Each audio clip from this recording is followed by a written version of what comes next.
Assalamualaikum dan salam sejahtera. Hari ini kumpulan kami akan membentangkan tentang teori-teori etika dan peradaban.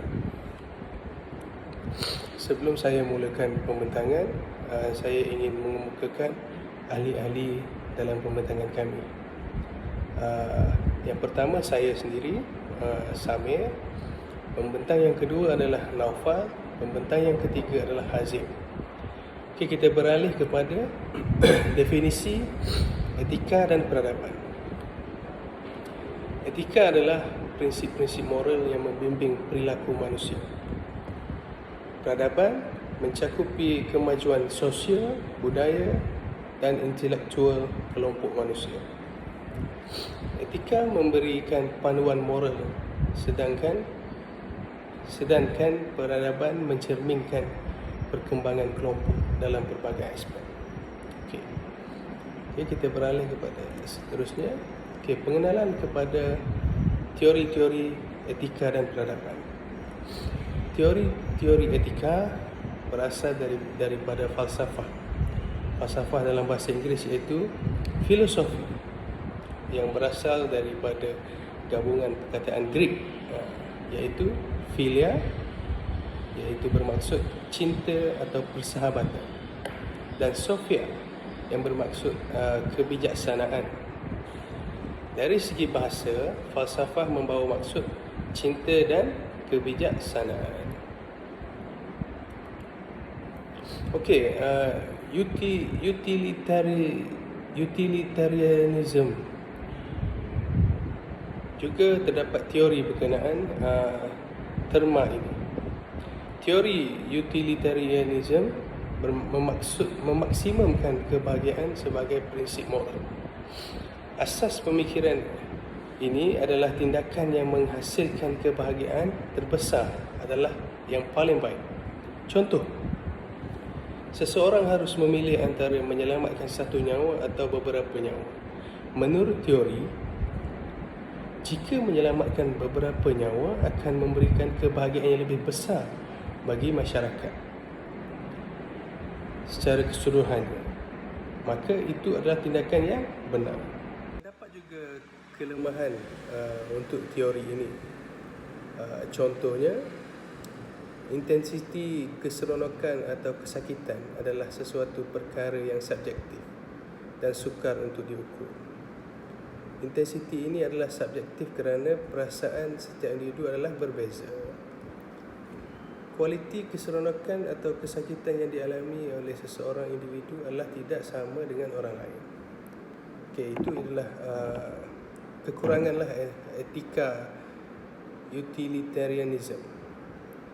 Okay, kita beralih kepada teori egoism. Pengasas bagi teori egoism ini adalah Wilhelm Nietzsche.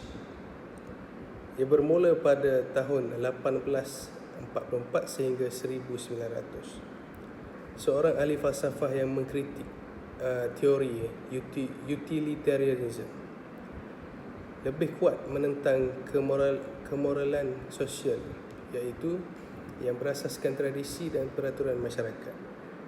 Ada dua kumpulan masyarakat atau kumpulan rakyat jelata yang miskin dan kumpulan bangsawan yang kaya. Etika deontologi. Perkataan deontologi berasal daripada bahasa Greek deontos yang bermaksud wajib.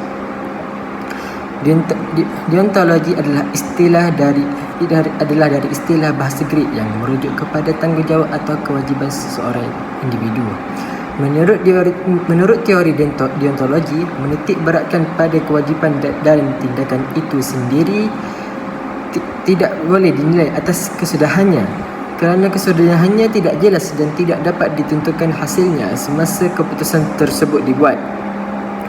Nilai prinsip bermoral sesuatu tindakan sebaliknya harus bergantung pada niat seseorang itu yang membuat keputusan atau melakukan tindakan.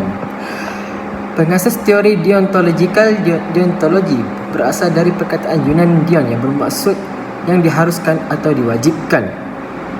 Teori ini menegaskan bahawa betul atau salahnya sesuatu tindakan itu tidak berdasarkan atau ditentukan oleh akibat-akibat tindakan tersebut. Deontologi selalu dikaitkan dengan Immanuel Kant, seorang ahli falsafah Jerman yang pernah mengajar di University of Königsberg di bahagian barat Rusia. Menurut Kant, deontologi menekankan tindakan yang sesuai dengan kewajiban moral.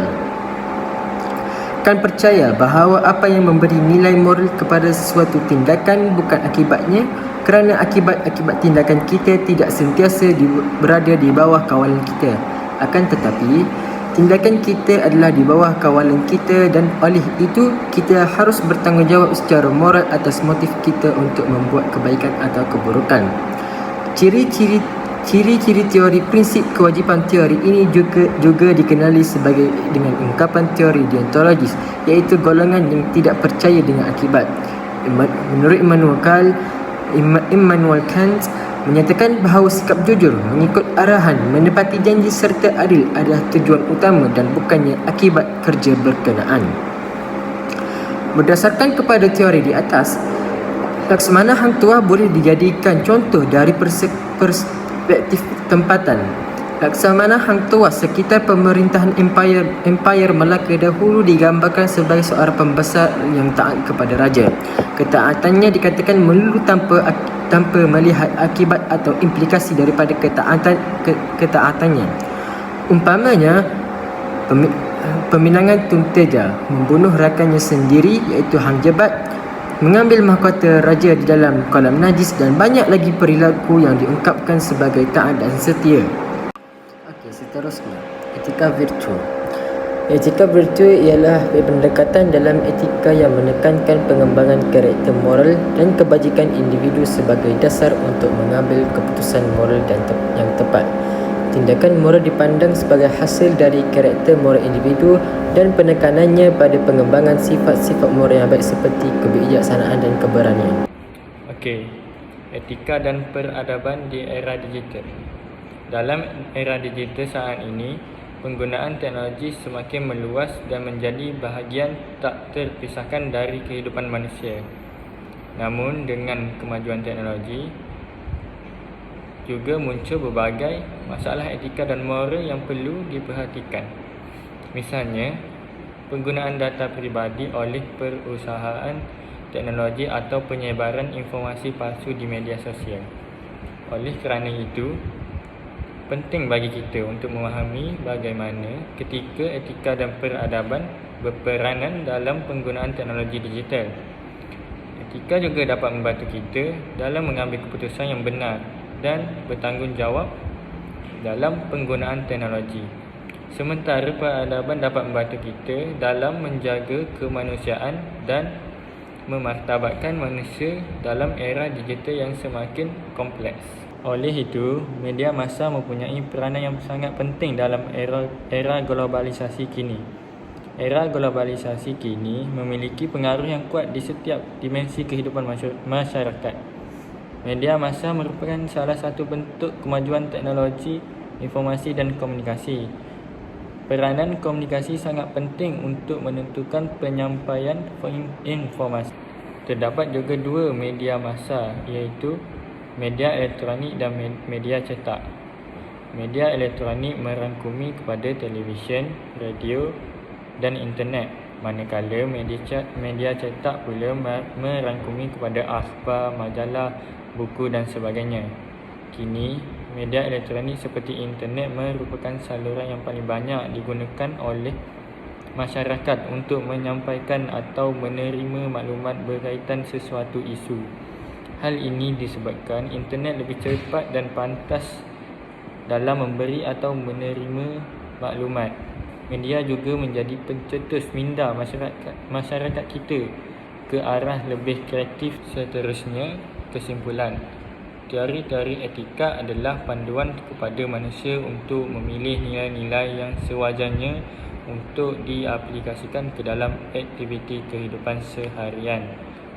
Manusia boleh mengawal tingkah laku mereka untuk sentiasa berkelakuan secara baik dan diterima oleh masyarakat selaras dengan norma-norma yang dibentuk merentasi masa, tempat dan situasi.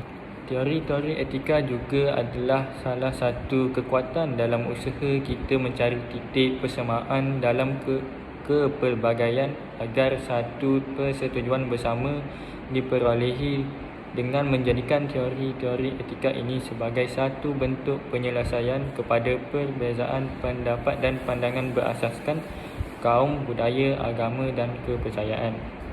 Semua manusia adalah terikat dengan etika dan nilai yang ada dalam sesuatu tamadun, masyarakat dan organisasi.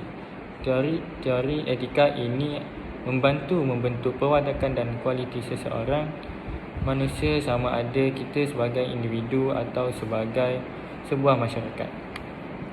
Mengetahui dan memahami teori-teori etika ini menjadikan kita sebagai manusia yang berfungsi dan bertindak balas terhadap keperluan dan perubahan persekitaran. Manusia bersifat dinamik, maka mereka memerlukan satu panduan etika yang jelas dan sesuai diamalkan dalam menguruskan kehidupan yang turut bersifat dinamik.